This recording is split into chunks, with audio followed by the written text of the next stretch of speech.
আমি এতিয়া তৰা গছৰ ভিডিঅ' কৰিবলৈ যাম। এয়া একদম ভেৰণী, এই ভেৰণীৰ ওপৰেদি খোজকাঢ়ি কাঢ়ি যাব লাগিব। সেইখিনি তৰা গছ ঢেৰ আছে, সেয়া ভিডিঅ' কৰিবলৈ গৈ আছোঁ। ইয়াত হাতী আছে, হাতীয়ে গোটেই ভেৰাই থৈছে একদম। এয়া আমি তৰা গছৰ ওচৰলৈ গৈ আছোঁ। ইয়ে যাম, এই ভৰি সোমাই গৈছেগৈ। ছাৰ কওক। এই বনৰ নাম হয় তাৰা, অসমীয়াত তৰা বুলি কয়। হয়, এই তাৰাই কাৰ্বিসকলৰ পূজাত দুবিধ পূজা সময়ত লাগে। হয়, এবিধ হৈছে ঘৰত কৰা পূজা, হয়, ৰিত আংলং বুলি কয়। সেই পূজাৰ নাম ৰিত আংলং। হয়, সেই ৰিত আংলং পূজা কৰোঁতে অন্য উদ্ভিদ বা অন্য পাত ব্যৱহাৰ কৰিব নোৱাৰে। হয়, এই তাৰা গছৰ পাত দিহে পূজা কৰা হয়। আৰু কাৰ্বিসকলৰ আৰু এটা আছে চাংকিমি কিপি, মানে নতুন চাউল দিয়া, নখোৱা ঈশ্বৰক দিয়া। আৰু এই চাংকিমি কিপি বা ইংতাত চেজাই বুলি কয়। এতিয়া এই নতুন চাউল দিওঁতে ঈশ্বৰক দিওঁতেও এই পাতটোহে ব্যৱহাৰ কৰা হয়। এইটো পাত তেতিয়া কি ব্যৱহাৰ কৰে? এইটো পাত পাৰি পেলাই ইয়াৰ ওপৰতে নতুন চাউল দি পেলাই ঈশ্বৰক স্তুতি কৰে। আৰু এই তৰা গছটো আমাৰ অসমীয়া বিহুতো লাগে। বিহুতো লাগে। এই গৰু বিহু দিনাখন গৰুৰ ডিঙিত ৰছী বনাই এই তৰা গছৰ পাতেৰে বা ঠাৰিৰ বাকলিয়ে। এই পাতৰ নাম লৰু। এতিয়া কাৰ্বিসকলৰ আটাইতকৈ ডাঙৰ পূজা চজুন বা আৰনাম কেথে, মানে ইন্দ্ৰ দেৱতাক পূজা কৰা হয় বুলি বিশ্বাস কৰে। এই চজুনত এই পাত দি ব্যৱহাৰ কৰা হয়। এই চজুনৰ আৰম্ভণি যেতিয়া এই গাহৰি এটা অৰ্পণ কৰিব এই পূজাৰ কাৰণে, সেই তেতিয়াৰ পৰা এই মতা গাহৰিটো খাহী কৰা হয়।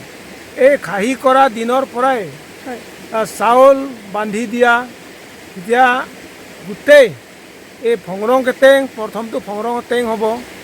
ফংৰং কেটেং, কেচপি, হানবৰ চেলাং, এইবিলাক সকলোতে এই পাতটো বাহিৰে একো পাত ব্যৱহাৰ কৰিব নোৱাৰে। সেইকাৰণে কাৰ্বিসকলে, মই এই বাইদেউৰ যোগেদিয়ে মই কাৰ্বিসকলক অনুৰোধ জনাব বিচাৰিছোঁ, এই পাতটো বৰ্তমান প্ৰায় বিলুপ্ত হৈছে, দুষ্প্ৰাপ্য হৈ গৈছে। হয়, সেইকাৰণে যিসকলে কাৰ্বিসকলে এই বাইদেউৰ এই ভিডিঅ'টো চাইছে, এই কাৰ্বিসকলে এই লৰুটো সংৰক্ষণ কৰিব লাগিছিলে এই চজুনৰ কাৰণে। ঘৰতে নি যাতে ৰুৱেগৈ। হয়, আৰু আমি যিহেতু পাহাৰত পাইছোঁ, এয়া পাহাৰত বিচাৰিলে পোৱা যায়। হয়, হয়, ঠিক আছে। ছাৰ কওকচোন।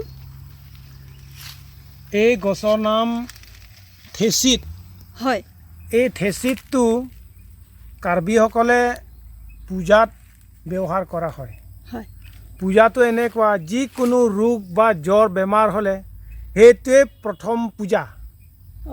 চিয়াফ্ৰাং বা ফিয়াফ্ৰাং বা দৈখ্ৰাই বুলি কয়।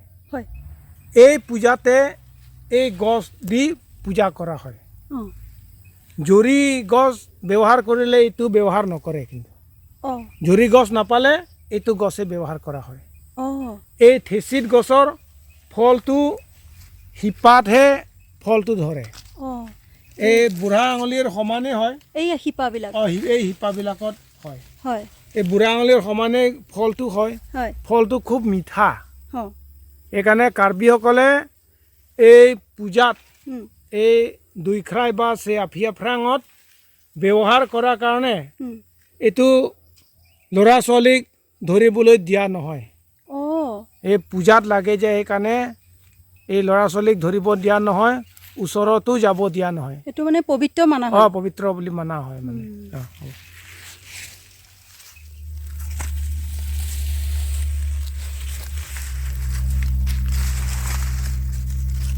কওক ছাৰ। ইয়াৰ নাম হৈছে আৰফেক। হয়, এই ফুলেৰে ঝাৰু বা বাঢ়নি বনোৱা হয়। ঝাৰু বনাই। হয়, এই আৰফেক ঝাৰুটো হয় কাৰ্বিসকলে কলা সংস্কৃতিত ব্যৱহাৰ হয় আৰু ঘৰুৱা কামতো লাগেই হয় কিন্তু সমাজত বা তেনেকুৱা সামাজিক কামত ব্যৱহাৰ কৰা হয় অঁ কাৰণ চুমাংকান এই চুমাংকানত শেষৰ দিনা হয় 3 দিনত হয় শেষৰ দিনাখন ৰাতিপুৱা এই থেকুব কাৰকক বুলি কয় অঁ এই চুমাংকানৰ পৰিয়ালৰ ভাগিনীয়েক হয় এই ভাগিনীয়েকসকলে ঘৰৰ চাফা কৰি দিয়ে অঁ এই চাফা কৰোঁতে এই থেকুব কাৰকক দিনাখন এইটো ঝাৰু বা এইটো আৰফেক লাগিবই মানে অঁ